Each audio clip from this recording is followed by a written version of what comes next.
नमस्कार दर्शकों, पंडित ज्योतिष चैनल में आप सभी का हार्दिक स्वागत है। आज मैं आपको आंवला नवमी अक्षय नवमी की सरल पूजन विधि बताने जा रहा हूं। वीडियो पूरा अंत तक देखिए एवं वीडियो देखने से पहले आप हमारे चैनल को सब्सक्राइब कीजिए, वीडियो लाइक कीजिए। व्हाट्सएप, फेसबुक, इंस्टाग्राम एवं सभी प्रकार की सोशल नेटवर्किंग साइट्स पर हमारे वीडियो को अधिक से अधिक शेयर भी कीजिए और साथ ही सब्सक्राइब बटन के बराबर में जो बेल आइकन है उसको दबाकर ऑल नोटिफिकेशंस को ऑन कर लीजिए, जिससे कि सनातन धर्म से संबंधित सभी प्रकार की जानकारी एवं वीडियो आपको मुफ्त में एवं समय से प्राप्त हो सके। दर्शकों, इस वीडियो में हम लोग देखेंगे कि आंवले के वृक्ष का पूजन कैसे किया जाता है। खास करके अक्षय आंवला नवमी के दिन हम आंवले का पूजन कैसे करें, और यह पूजन आपको कभी भी काम आ जाएगा। जब भी आप आंवले का वृक्ष का पूजन करना चाहें तब आपको यह वीडियो काम आ जाएगा। देखिए, आंवले के वृक्ष का पूजन जो भी लोग करते हैं वे साक्षात ब्रह्मा जी, विष्णु जी, शिव जी, तीनों का, ब्रह्मा विष्णु महेश का पूजन कर लेते हैं, क्योंकि आंवले के वृक्ष में तीनों देवों का वास होता है। और पद्म पुराण के अनुसार तो भगवान विष्णु जी ही साक्षात आंवले के रूप में हैं। अब देखिए, आंवले के पूजन में हमको क्या क्या सामग्री लगेगी हम लोग पहले जान लें। सबसे पहले आप एक थाली लेना, पूजन का एक लोटा चाहिए जिसमें आप जल रखेंगे, और एक आरती के लिए आपको बर्तन चाहिए। पूजन की सामग्री में आपको दूध लगेगा, फिर उसके बाद घी का दीपक लेना है आपको, गाय के घी का दीपक, फिर पुष्प ले लेना है।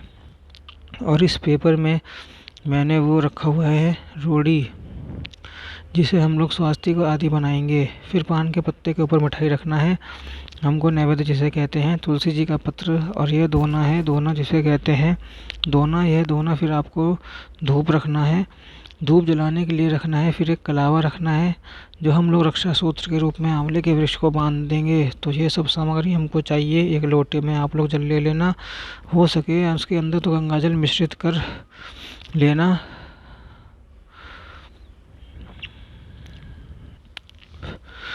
मैं बाहर आया हूँ इस आंवले के वृक्ष के पूजन के लिए, इसलिए पेपर में रख के लाया था, तो आप भी सावधानीपूर्वक सामान ले जाना। रोली से हम लोग स्वास्तिक बना लेंगे। स्वास्तिक बनाने के बाद 5 तिलक हम लोग नीचे कर देंगे स्वास्तिक के। देखिए, 5 तिलक कभी कभी आप लोगों ने देखा होगा कि यह कलश पर भी किया जाता है। पंचतिलक, जो पंचतिलक का क्या अभिप्राय है, गणेश जी का परिवार माना जाता है। बीच में गणेश जी, फिर अगल बगल रिद्धि सिद्धि और शुभ लाभ। अब हम लोग पूजन की तैयारी कर लेंगे। पूजन की तैयारी में आप सबसे पहले घी का दिया जला लेना और धूप जलाकर रख लेना, ताकि पूजन के बीच में हमें रुकावट नहीं हो। देखिए, हमने तिलक तो पहले ही कर रखा है, तो पंचोपचार में सबसे पहले तिलक की होता है। फिर उसके बाद हम लोग जितना हो सकेगा पंचोपचार द्वारा पूजन करेंगे। दूसरे उपचार में हम लोग पुष्प अर्पित करेंगे। तो जो भी पुष्प हम लोग लेकर आए हैं वे पुष्प हम लोग खूब श्रद्धा भाव से अर्पित करेंगे। मंत्र बोलते जाएंगे, क्योंकि मंत्र अधीन स्वयं देवता किसी मंत्र के पूजन नहीं करना चाहिए। तो कौन सा मंत्र आंवले के पूजन में? ओम धात्री नमः, ओम धात्री नमः, ओम धात्री नमः 5 बार ऐसे कहते हुए पुष्प आप पर चढ़ाते जाना। दोना है, विष्णु जी को बड़ा प्रिय है। तुलसी पत्र हमने अर्पित किया है, पुष्प अर्पित किया है। ओम धात्री नमः। अब हम लोग धूप दिखा देंगे। धूप दिखाते हुए भी ओम धात्री नमः बोलेंगे, तो दीप दिखाते हुए भी ओम धात्री नमः बोलेंगे। ये 4 उपचार से हो गया पूजन। अब पंचोपचार होता है, तो 5वें उपचार में हम लोग मिष्ठान भोग लगा देंगे। यह पान के पत्ते के ऊपर मैंने मिष्ठान रखा है, नैवेद्य और सुपारी भी रखा हुआ है। तो देखिए, हम लोग ये आंवले के वृक्ष को अर्पित कर देंगे ओम धात्री नमः 5 बार बोलते हुए। ओम प्राणाय स्वाहा, ओम अपानाय स्वाहा, ओम उदय स्वाहा, ओम व्यनाय स्वाहा, ओम सनाय स्वाहा। अब आचमन आदि के लिए, हस्त प्रक्षालन के लिए आप 3 बार जल मिष्ठान अर्पित रखना, उसके आगे गिरा देना। अब देखिए, हम लोग सूत्र लपेटेंगे। सूत्र लपेटने के लिए आप एक कच्चा सूत ले लेना, कलावा ले लेना और आंवले के वृक्ष को सूत्र लपेटना। सूत्र लपेटते समय भी आप ओम धात्री नमः, ओम धात्री नमः 5 बार बोलना। अब यह हम लोगों ने सूत्र लपेट दिया। अब देखिए, इसके बाद हमने जल रखा हुआ है, तो पहले हम लोग जल की एक परिक्रमा करते हुए इस प्रकार से आप लोग अर्घ दे जाना। मैं बैठा हूँ, मोबाइल एक हाथ में पकड़ा हुआ है, तो आप इस प्रकार से गोल घूम जाना, ठीक है। एक परिक्रमा कर लेना क्लॉकवाइज जल अर्पित करते हुए। फिर उसके बाद दूध से आप ऐसे अर्पित करते हुए एक परिक्रमा घूमना, मंत्र आप बोलते जाना ओम धात्री नमः, ओम धात्री नमः। एक परिक्रमा में आप पूरा दूध अर्पित कर देना। फिर तीसरी परिक्रमा फिर से आप जल का लोटा लेना, पूरा परिक्रमा करके घूमकर एक जगह पर जल अर्पित कर देना। मंत्र मन में यही चलेगा ओम धात्री नमः। देखिए, अब हम लोग कपूर लेकर आए हैं, तो आप प्रॉपर दिया लीजिएगा। जिसके अंदर आप लोग आरती कर सकें। तो हम लोग कपूर से आरती करेंगे। यदि आपको आरती ओम जय जगदीश हरे याद है तो आप आरती कर लेना। यदि आपको गाना नहीं आता तो आप ऐसे ही 7 बार भगवान की आरती घुमा देना, इस भावना से कि मैं ब्रह्मा विष्णु तीनों की आरती एक साथ कर रहा हूँ। अब देखिए ये मंत्र आप बोल लेना। कर्पूर गौरम करुणावतारम संसार सागर भुजगेंद्रहारम सदा वसंतम हृदयान्विंदे भवम भवानी सहितम नमामि। अर्थात भवानी सहित नमामि। फिर आप आरती आंवले के वृक्ष को देना, फिर स्वयं ले लेना आरती। अब देखिए पूरी सब पूजन की सामग्री आप किनारे कर देना।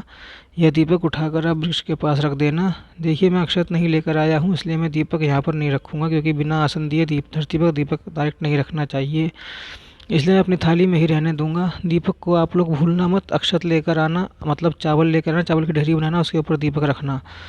दीपक को रखने के लिए, आसन देने के लिए अब देखिए हम लोग वृक्ष की परिक्रमा करेंगे। अब परिक्रमा करते समय यह भावना करना कि मैं तीनों देवों की परिक्रमा एक साथ कर रहा हूँ, और वे भी अक्षय नवमी के दिन मैं परिक्रमा कर रहा हूँ। तो गणेश जी ने देखिए शिव जी की परिक्रमा की थी, मैं तो ब्रह्मा विष्णु महेश तीनों की परिक्रमा एक साथ कर रहा हूँ।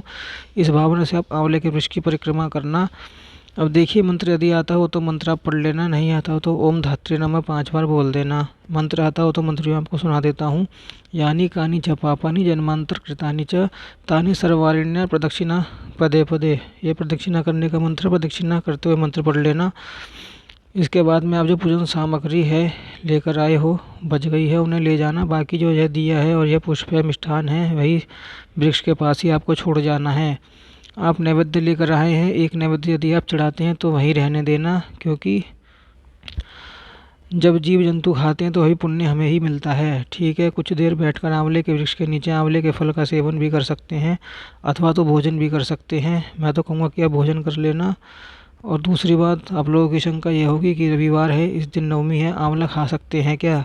रविवार के दिन आंवले का स्पर्श कर सकते हैं क्या? तो हाँ, बिल्कुल आप लोग स्पर्श कर सकते हैं, क्योंकि यह तिथि विशेष ही आंवले वृक्ष की पूजन की है, आंवले के सेवन की है, आंवले के स्मरण की है। तो आप लोग आंवला खा सकते हैं, आंवले का स्पर्श करके प्रदक्षिणा पूजन भी कर सकते हैं। इसलिए मन में तनिक भी शंका नहीं लाना। ठीक है, समझ में आ गया होगा। पूजन आपको दोबारा मिलना होगा। सब्सक्राइब कीजिए, वीडियो लाइक कीजिए, अधिक से अधिक शेयर कीजिए। ओम नमो नारायणाय, ओम नमो भगवते वासुदेवाय।